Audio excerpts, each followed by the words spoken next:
ശ്രീമദ് ഭഗവത്ഗീത ധ്യാനം. നാരായണം നമസ്കൃത്യ നരം ചൈവ നരോത്തമം ദേവീം സരസ്വതീം വ്യാസം തതോ ജയമുദീരയേത്. നഷ്ടപ്രായേഷു ഭദ്രേഷു നിത്യം ഭാഗവത സേവയാ ഭഗവതേ ഉത്തമശ്ലോകേ ഭക്തിർഭവതി നൈഷ്ടകീ. മൂകം കരോതി വാചാലം പങ്കും ലംഘയതേ ഗിരിം യത്കൃപാതമഹം വന്ദേ പരമാനന്ദമാധവം. ശ്രീഗുരും ദീനതാരിണം ശ്രീചൈതന്യമീശ്വരം. ഓം അജ്ഞാനതിമിരാന്ധസ്യ ജ്ഞാനാഞ്ജനശലാകയാ ചക്ഷുരുന്മീലിതം യേന തസ്മൈ ശ്രീഗുരവേ നമഃ. നമഃ ഓം വിഷ്ണുപാദായ കൃഷ്ണപ്രേഷ്ഠായ ഭൂതലേ ശ്രീമദേ ഭക്തിവേദാന്ത സ്വാമിന്നിധി നാമിനേ.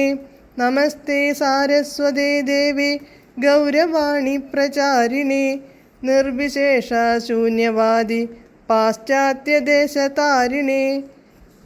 ജയ ശ്രീകൃഷ്ണ ചൈതന്യ പ്രഭു നിത്യാനന്ദ ശ്രീ അദ്വൈത ഗദാധര ശ്രീവാസാദി ഗൗരഭക്തവൃന്ദ.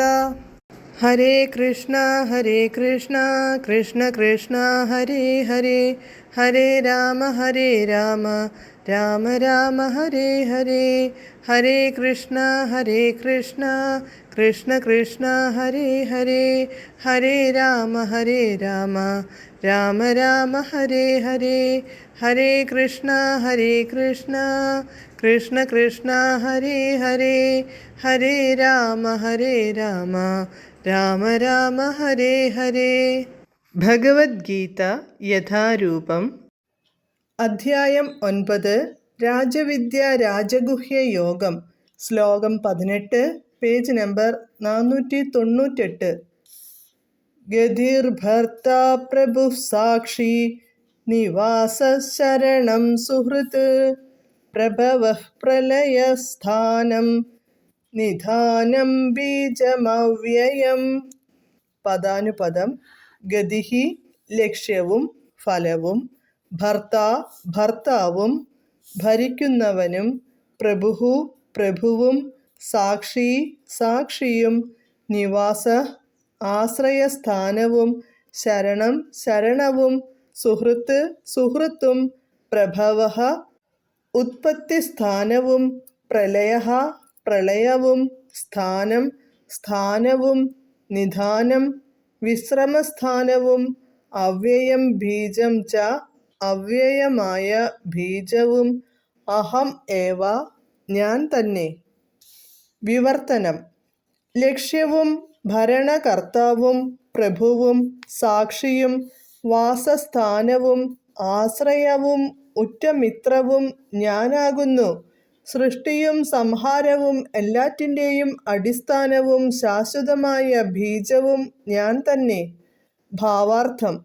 ഗതി എന്നാൽ പ്രാപ്യസ്ഥാനം.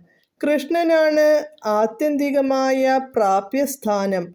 മനുഷ്യൻ അതറിയുന്നില്ല. കൃഷ്ണനെക്കുറിച്ചറിയാത്തവർ വഴി പിഴയ്ക്കുന്നു. അല്ലെങ്കിൽ ഉത്കർഷത്തിലേക്കുള്ളതെന്ന് കരുതിയിരുന്ന മുന്നേറ്റം ഭാഗികമോ മായികമോ ആയി പരിണമിക്കുന്നു. ദേവന്മാരെ പ്രാപ്യസ്ഥാനങ്ങളാക്കുന്നവരും ഒട്ടേറെയുണ്ട്. അതത് ദേവന്മാർക്കനുയോജ്യങ്ങളായ പൂജാവിധികൾ സനിഷ്കർഷം അനുഷ്ഠിച്ച് ആ ഭക്തന്മാർ ചന്ദ്രലോകം, സൂര്യലോകം, ഇന്ദ്രലോകം, മഹർലോകം മുതലായ വെവ്വേറെ ലോകങ്ങളിലെത്തിച്ചേരുന്നു. ആ ലോകങ്ങളെല്ലാം കൃഷ്ണനാൽ സൃഷ്ടിക്കപ്പെട്ടവയാകയാൽ ഒരേ സമയത്തു തന്നെ കൃഷ്ണാംശങ്ങളായും കൃഷ്ണനിൽ നിന്നു ഭിന്നങ്ങളായും പറയാവുന്നതാണ്. കൃഷ്ണശക്തിയുടെ പ്രത്യക്ഷീഭാവമാകയാൽ അവ കൃഷ്ണൻ തന്നെ. എങ്കിലും കൃഷ്ണ സാക്ഷാത്കാരത്തിലേക്ക് അടുപ്പിക്കുന്ന ഓരോ കാൽവെപ്പുകളെ ആകുന്നുള്ളൂ. കൃഷ്ണന്റെ വ്യത്യസ്ത ശക്തി കേന്ദ്രങ്ങളോടടുക്കുന്നതും പരോക്ഷമായുള്ള കൃഷ്ണ സാമീപ്യമത്രേ. പക്ഷേ ഒരാൾ നേരിട്ട് കൃഷ്ണനെ സമീപിക്കുകയാണ് വേണ്ടത്. അത്രയും സമയവും ശക്തിയും നഷ്ടപ്പെടുത്താതെ കഴിക്കാമല്ലോ. ഒരു കെട്ടിടത്തിൻ്റെ മുകളിലേക്ക് എലിവേറ്റർ, ലിഫ്റ്റ് ഉപയോഗിച്ച് ഞൊടിയിടയിൽ എത്താമെന്നിരിക്കെ എന്തിന് കോണിപ്പടികൾ ഓരോന്നായി ചവിട്ടിക്കയറണം? സർവവും കൃഷ്ണശക്തിയിലാണ് സ്ഥിതി ചെയ്യുന്നത്.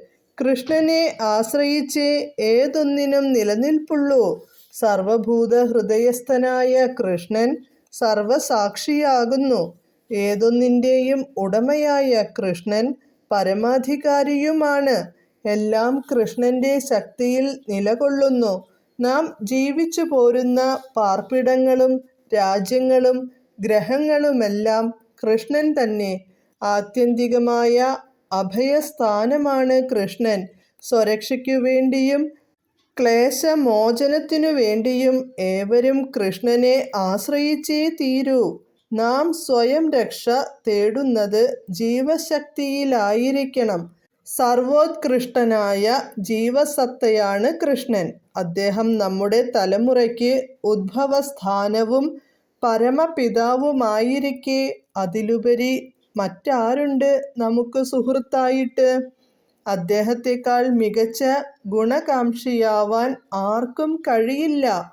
സൃഷ്ടിയുടെ ആദിമോത്പത്തി സ്ഥാനവും പ്രളയത്തിന് ശേഷമുള്ള ആത്യന്തിക വിശ്രമവും കൃഷ്ണനിൽ തന്നെ.